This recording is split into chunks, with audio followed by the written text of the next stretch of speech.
Allez, donc dernière correction sur cette partie-là, les exercices 28 et 29, page 301. Donc vous avez dû le voir, ces exercices, ils étaient liés. Donc ici, la situation, c'est quoi? C'est qu'on a une urne, voilà, une urne avec 3 boules rouges et une boule noire. Et donc on va tirer une boule que l'on remet, puis une seconde boule. Donc voilà, si je tire une boule dans l'urne, donc soit elle est rouge déjà, soit elle est noire. Je peux représenter ça sous la forme d'un arbre. Est-ce qu'on vous le demande? Non, mais c'est toujours le plus facile. Donc soit elle est rouge, soit elle est noire. Et donc, pour ceux qui ont vu la vidéo, ça va sembler plus facile.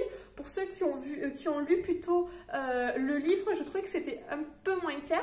Mais plutôt que d'écrire 3 branches rouges, faire rouge, rouge, rouge et noir, on peut rassembler ça sous la forme d'un tableau avec une branche rouge, une branche noire, avec la probabilité qu'on va écrire dessus que la boule soit rouge ou que la boule soit noire. Donc la probabilité que la boule soit rouge, il y a 3 boules sur un total de 4 boules. Donc la probabilité qu'elle soit rouge, c'est 3 sur 4. La probabilité qu'elle soit noire, ben, il y en a une sur un total de 4, donc c'est 1 sur 4. Voilà. Et ensuite, je la remets et je refais la même expérience. Donc j'ai exactement les mêmes résultats. 3 chances sur 4 qu'elle soit rouge, une chance sur 4 qu'elle soit noire. Et si j'ai tiré une noire, que je la remets, 3 chances sur 4 qu'elle soit rouge et une chance sur 4 qu'elle soit noire. Ça ici, on appelle ça un arbre pondéré. Voilà, pondéré parce que vous avez mis des poids sur les branches. Une branche, c'est ça. Et lorsqu'on met un poids sur une branche, on dit qu'on le pondère, donc c'est pondéré. On vous demande la probabilité d'obtenir 2 boules rouges. Donc 2 boules rouges, c'est ici et ici. C'est en fait lorsque vous faites ce chemin. Ça correspond à A, 2 boules rouges. Donc, hop, 2 boules rouges. Normalement, si vous avez fait tout votre arbre complètement, vous avez obtenu qu'il y avait 9 chemins différents qui menaient à 2 boules rouges sur un total de 16 chemins en tout. Ce résultat ici, on va le retrouver très facilement avec un arbre. Vous l'avez peut-être vu au collège. En fait, il suffit de multiplier les probabilités. Je vais multiplier ça par ça. Donc, j'ai 3 sur 4 fois 3 sur 4 et j'obtiens donc 3 sur 4 fois 9 sur 4 et j'obtiens 9 sur 16. Voilà. Donc, la probabilité d'obtenir 2 boules rouges, c'est ce chemin, c'est 9 sur 16. Voilà. Si vous avez fait tout votre arbre, vous avez dû observer qu'il y avait 9 chemins qui menaient à rouge-rouge sur un total en tout de 16 chemins. Donc, ici, première, 3 sur 4 fois 3 sur 4 pour 2 boules rouges, ça fait 9 sur 16. Obtenir 2 boules noires, je le repère, le chemin il est ici, et je vais faire la même chose. 1 sur 4 fois 1 sur 4, ça fait donc 1 sur 16. 1 sur 4 fois 1 sur 4, ça fait 1 sur 16. Si vous avez fait cet arbre entièrement, donc ce que je vous disais, avec 3 rouges, 1 noir, normalement vous avez aussi aperçu qu'il n'y avait qu'un seul chemin qui menait à noir-noir sur un total de 16 chemins. Ok. Dernière question, obtenir 2 boules de couleurs différentes. Alors là, on commence à devenir un peu technique, on commence à s'amuser un peu plus. Il y a 2 façons de le faire. La première façon, c'est de se dire, si je veux obtenir 2 boules de couleurs différentes, ça veut dire que je ne veux pas obtenir de rouge ou de noir. Donc la première façon, c'est tout simplement de prendre en fait les 2 autres probabilités et de se dire que c'est l'événement contraire. Donc, vu que toutes les probabilités sont égales à 1, j'ai le droit de dire que c'est tout sauf les boules, 2 boules rouges et 2 boules noires. Et là, on obtient 16 sur 16 moins 10 sur 16, c'est-à-dire 6 sur 16. La probabilité d'obtenir 2 boules différentes, c'est 6 sur 16. Il y avait une autre façon de le voir, c'était de se dire que obtenir 2 boules de couleurs différentes, ça veut dire obtenir une rouge puis une noire, ou obtenir une noire puis une rouge. Donc je calculais les probabilités.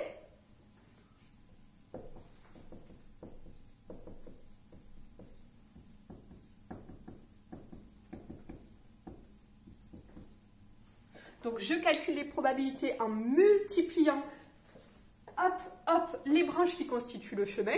Et donc j'obtenais 3 chances sur 16 de faire rouge sur noir et 3 chances sur 16 de faire noir sur rouge. Donc ensuite, vu que c'est ces 2 événements qu'on veut, on peut les ajouter.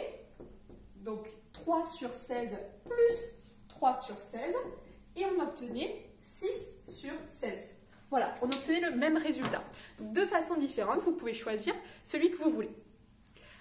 deuxième partie, et là c'était super intéressant, c'était que cette fois-ci, on ne remettait pas la boule dans le gland.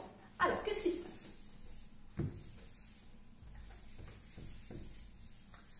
Donc, si on ne remet pas la boule dans le lion, si vous n'avez pas eu le temps de noter ce qui est au tableau, je peux vous envoyer la correction par écrit, il n'y a pas de souci. Hein.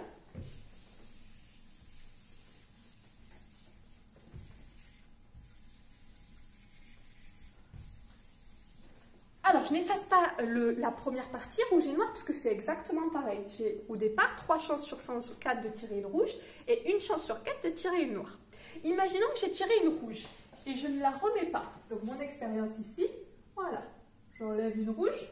Il me reste donc 2 boules rouges et une boule noire. Très bien, dans ce cas-là, la probabilité de tirer une boule rouge, il en reste 2 sur un total de 3. Et la probabilité de tirer une boule noire, c'est 1 sur un total de 3. Ok, maintenant je remets ma boule rouge et on imagine cette fois-ci qu'on a tiré la boule noire. Et là, qu'est-ce qui se passe? En fait, ma probabilité de tirer une boule noire, il n'y en avait qu'une et je l'ai tirée à la première partie et je ne l'ai pas remise. Il n'y en a plus. Donc soit j'écris 0 sur 16, soit directement je sais qu'il y a forcément 3 chances sur 3 de tirer une boule rouge. 3 chances sur 3, ça correspond à 1. Ok, forcément je vais tirer une boule rouge. Parfait. Et donc je recommence ce qu'on disait tout à l'heure. Donc obtenir 2 boules rouges, c'est ce chemin.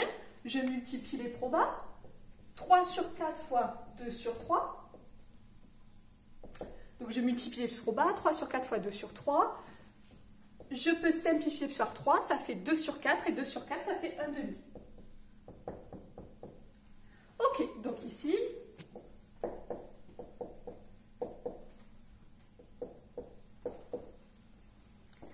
Ensuite, petit b. À votre téléphone. Oui, alors petit b.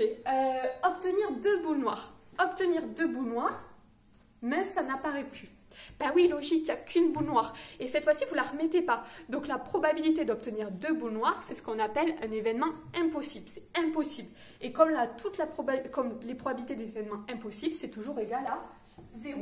Il n'est pas possible ici d'obtenir 2 boules noires. C'est comme si vous lanciez un dé et que vous regardiez le résultat obtenir 18. C'est pas possible quand on lance un dé normal, numéroté de 1 à 6, d'obtenir 18. Ok. Et ensuite, qu'est-ce qui se passe pour le reste, c'est-à-dire obtenir 2 boules de couleurs différentes? Comme tout à l'heure, soit vous vous dites, c'est facile en fait, c'est tout le reste. C'est-à-dire 2 couleurs différentes, ça veut dire seulement ne pas obtenir de rouge. Donc il suffit de faire 1, qui est la probabilité qu'il se passe tout, moins celle d'obtenir 2 boules rouges. 1 moins 1,5, ça fait 1 chance sur 2. Ou alors, comme on a fait tout à l'heure, on va calculer ici les 2 sorties, les 2 probabilités de ces 2 chemins, et on les ajoute. 3 quarts fois 1 tiers, je simplifie, ça fait 1 quart. Et ici, 1 quart fois 1, ça fait 1 quart. J'ajoute donc ces 2 probabilités.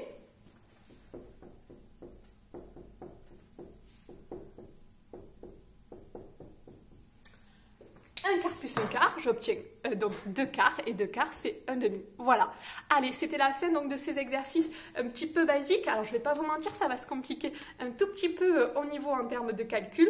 Mais voilà, déjà ces bases-là, normalement à ce niveau-là, ça devrait pas être trop